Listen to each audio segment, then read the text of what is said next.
জীবনটা সব সময় আলোয় ভরা নয়, অনেক সময় অন্ধকার নামে মন ভেঙে যায়, আশা হারিয়ে যায়। সেই অন্ধকারেই হঠাৎ দেখা মেলে এক আশ্চর্য আলো, মা কালী। মা কালী শুধু মূর্তি নন, তিনি চেতনা, তিনি শক্তি, তিনি করুণার রূপ। যিনি জানেন ভক্তের চোখের নীরব জল আর হৃদয়ের অজানা যন্ত্রণা। যখন কেউ কাউকে বোঝে না, তখনও মা কালী বোঝেন। তার এক টুকরো কৃপা জীবনের অন্ধকার ঘর আলোকিত করে তোলে। মা কালী ভয়কে জয় করার প্রতীক। তার হাতে আছে অসুর বিনাশের অস্ত্র আর বুক ভরা মার মতো স্নেহ। তুমি যদি চুপচাপ কাঁদো, কেউ না জানে, তবুও মা জানেন। তুমি যদি ভেঙে পড়ো, তার আশীর্বাদ তোমাকে আবার গড়ে তোলে। একবার তার নাম করে দেখো, জয় মা কালিকা। অজান্তেই কাঁধের ভার হালকা হয়ে যাবে, মন শান্ত হয়ে যাবে।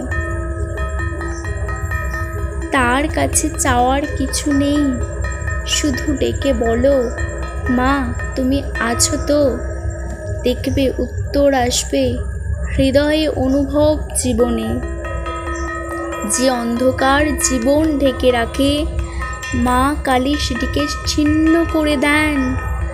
তার পায়ের ধ্বনি শোনা যায় যখন মন বলে, আমি আর পারছি না।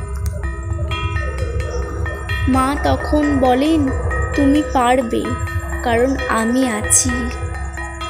জীবনে যত বিপদ আসুক না কেন, মায়ের ভক্ত যদি একবার হৃদয় দিয়ে ডাকেন, তবে মা কিছুতেই তাকে একা ফেলে রাখেন না।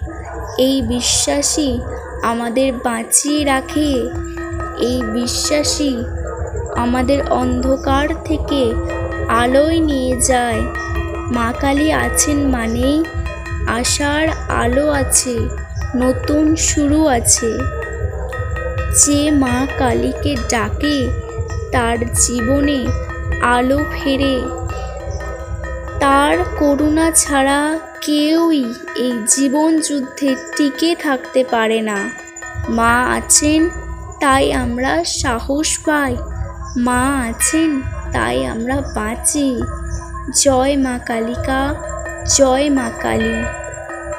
জীবনে যত বিপদ আসুক না কেন, মায়ের ভক্ত যদি একবার হৃদয় দিয়ে ডাকেন, তবে মা কিছুতেই তাকে একা ফেলে রাখেন না।